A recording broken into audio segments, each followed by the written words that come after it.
السلام عليكم. أنا اسمي نور، عندي 17 سنة، من الزقازيق الشرقية.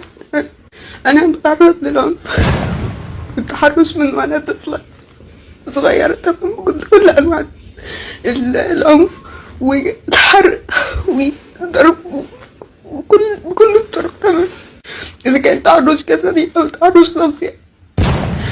بتعالج بقالي 3 سنين من بوردرلاين ومن الاكتئاب لحد ومن الوسواس القهري، وباخد أدوية علاج نفسي. تمام، والدي دلوقتي حبسني في الأوضة وماسك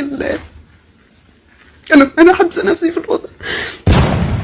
هو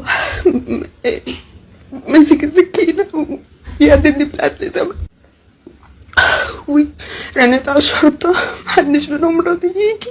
قالوا لي تمام أنا عارفة إن محدش فيهم هيجي وأنا خايفة على نفسي. أنا اللي بصرف على نفسي، محدش بيجيب لي أي حاجة في البيت. أنا قاعدة معاهم ضيفة بالظبط، أنا بس عايزة أطلع سليم من البيت، مش عايزة أموت لو سمحت.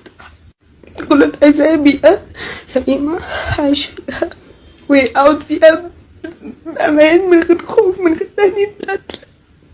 أنا تعبت وتحملت كتير وصبرت كتير. أنا بس عايزة أطلع من البيت ده، ومش مهم أنا أروح في أي حتة، بس أنا عايزة أطلع منها بخير. مش عارفة أطلع منها إزاي.